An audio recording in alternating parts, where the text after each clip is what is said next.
ಬೇರೆ ಬೇರೆ ರ್ಯಾಪರ್ಗಳು ಯಾವ್ಯಾವ ಸಾಂಗ್ ಬಿಡ್ತಾರ್ರಿ ಸರ್, ಚಲೋ ಅನಿಸ್ತೈತಿ. ಅವು ಯಾಕಂಗೆ ಕಿತ್ತಾಡ್ತಾವ ಅಂತ, ಅವು ಏನ ಒತ್ತ ತಿಳಿಯಂಗಿಲ್ಲ ರೀ ಸರ್. ಅವ ಮೇಲೆ ಇವು ಸಾಂಗ್ ಬರಿತಾವ, ಇವ್ ಮೇಲೆ ಹೌಸ್ ಸಾಂಗ್ ಬರಿತಾವ, ಯಾಕ್ರಿ ಸರ್? ಅದೇ ಒಂದು ಜಾನರ್ ಅಂತೆ. ನಾನು ಅದ್ರ ಬಗ್ಗೆ ರಿಸರ್ಚ್ ಮಾಡಿದ್ದೀನಿ. ಅಂದರೆ ಅದೇ ಒಂದು ಸ್ಟೈಲು. ಇವಾಗ ಹೆಂಗೆ ಪಾರ್ಟಿ ಸಾಂಗ್ ಅಂತ ಇದೆ, ಹಂಗೆ ಡಿಸ್ ಅನ್ನೋದು, ಡಿಸ್ ಟ್ರ್ಯಾಕ್ ಅಂತಾರೆ, ಡಿಸ್ರೆಸ್ಪೆಕ್ಟ್ ಮಾಡೋದು ಅಂತ, ಇನ್ನೊಬ್ಬರಿಗೆ ಅವಮಾನ ಮಾಡಿ ಮಾಡುವಂಥ ಹಾಡುಗಳದು. ಸೊ ಅದು ಇವಾಗ ಟ್ರೆಂಡಲ್ಲಿದೆ. ಸೊ ಅದು ಒಂದು ಟ್ರೆಂಡ್ ಅಂತ. ಇನ್ನು ಏನೇನು ನೋಡ್ಬೇಕಿದೆಯೋ ನಮಗೂ ಗೊತ್ತಿಲ್ಲರಿ. ಅಲ್ರಿ ಅವು ಯಾಕಂಗೆ ಜಗಳ ಆಡ್ತಾವು ಯಾವ ರ್ಯಾಪರ್ಗಳೆಲ್ಲ ಸೇರ್ಕೊಂಡು? ಯಾಕ್ರಿ ಸರ್ ಯೂನಿಟಿ ಇಲ್ಲೇನ ನಿಮ್ದ್ರಾಗ? ಏನು ಮಾಡಣ್ರಿ ನಾವು. ಅಲ್ರಿ ನೀವು ದೊಡ್ಡರದಿರಿ, ಯಾಕಂದ್ರೆ ಭಾಳ ಫೇಮಸ್ ರ್ಯಾಪರ್ ಇದೀರಿ, ನಿಮ್ಮ ಹತ್ರ ಬರಂಗಿಲ್ಲ ಅವ್ರು ಯಾರು ಬಂದು ಮಾತಾಡಂಗಿಲ್ಲ?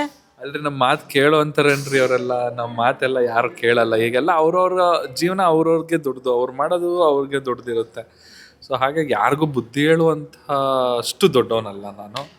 ಸೊ ನನ್ನ ಕೆಲಸ ನಾನು ಮಾಡ್ಕೊಂಡು ಹೋಗ್ತಾ ಇದ್ದೀನಿ. ನನಗೆ ತಲೆಯಲ್ಲಿ ಏನು ಬರುತ್ತೆ ಲಿರಿಕ್ಸು, ನನಗೇನು ಟ್ಯೂನ್ ಬರುತ್ತೆ, ನಾನು ಅದನ್ನ ಮಾಡ್ತೀನಿ. ನನಗೆ ಮೇನ್ ಉದ್ದೇಶ ಏನು ಅಂತಂದರೆ ನನ್ನ ಆಡಿಯನ್ಸ್, ನನ್ನ ಲಿಸ್ನರ್ಸ್ ಏನಿದ್ದಾರೆ ಅವರಿಗೆ ಖುಷಿ ಆಗಬೇಕು, ನಾನು ಮಾಡೋ ಹಾಡುಗಳು ಖುಷಿ ಆಗಬೇಕು, ಅದನ್ನು ಮಾಡ್ತಾಯಿದ್ದೀನಿ. ಈಗ ಒಂದು ಸ್ವಲ್ಪ ಬ್ರೇಕ್ ತೊಗೊಂಡಿದ್ದೀನಿ.